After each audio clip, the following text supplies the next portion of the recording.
کیا کہ عورت اور مرد کی نماز میں کوئی فرق ہوتا ہے کہ نہیں؟ تو چند فرق ہوتے ہیں. یہ پہلا فرق تو ہے تکبیر لگانے کا کہ مرد جو ہے وہ کانوں تک ہاتھ اٹھاتا ہے، عورت جو ہے وہ سینے تک ہاتھ اٹھائے گی. بس زیادہ سینے تک ہاتھ اٹھائے اور پھر سینے کے نیچے اپنے ہاتھ کو باندھ لے. بعض نے سینے کے اوپر کہا ہے لیکن بہتر ہے تھوڑا سا سینے کے نیچے اس طرح ہاتھ باندھ لے عورت، کیونکہ عورت کو سمٹ کے فقہ حنفی کی روشنی میں سمٹ کے نماز ادا کرنی چاہیے.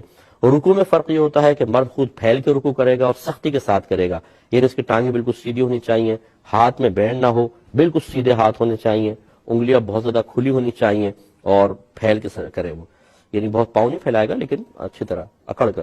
جبکہ عورت سمٹ کے کرے، یہ اپنے ہاتھوں کو بند کر کے رکھے گی گھٹنے پر اور اپنے پیروں کو بہت زیادہ ملائے گی، ہاتھوں میں بینڈ رکھے، بالکل سمٹ کے سجدہ کرے یا رکوع کرے. تیسرا سجدے کے اندر فرق ہوتا ہے، مرد خوب پھیل کے سجدہ کرے گا، اس کے بازو پہلوؤں سے جدا ہونے چاہیے اور کلائیاں زمین سے اٹھی ہونی چاہیے، رانے پنڈلیوں سے جدا ہوں اور پیٹ رانوں سے جدا ہونا چاہیے خوب پھیل کر، اور 10 انگلیاں اس کی کھڑی ہونی چاہیے، یعنی اس طرح دونوں پنجے کھڑے ہوں، 10 انگلیاں مڑ جائے اور اس طریقے سے یہ سجدہ کرے گا. جبکہ عورت کے لیے حکم یہ ہے کہ وہ سمٹ کے سجدہ کرے. مصنف ابن ابی شیبہ کی روایات موجود ہیں اور بہت ہی کم راوی درمیان میں ہے.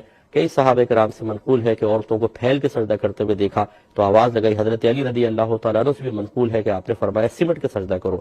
تو عورتوں کے لیے حکم یہ ہے، کوئی مانتا ہے ٹھیک، نہیں مانتا آپ اس سے بحث نہ کریں، ان کے پاس شاید اپنے دلائل ہوں گے، ورنہ آپ عورت کو مرد کی حیت میں سجدہ کرتے ہوئے دیکھ لیجئے، شرم و حیا بالکل نظر نہیں آئے گی.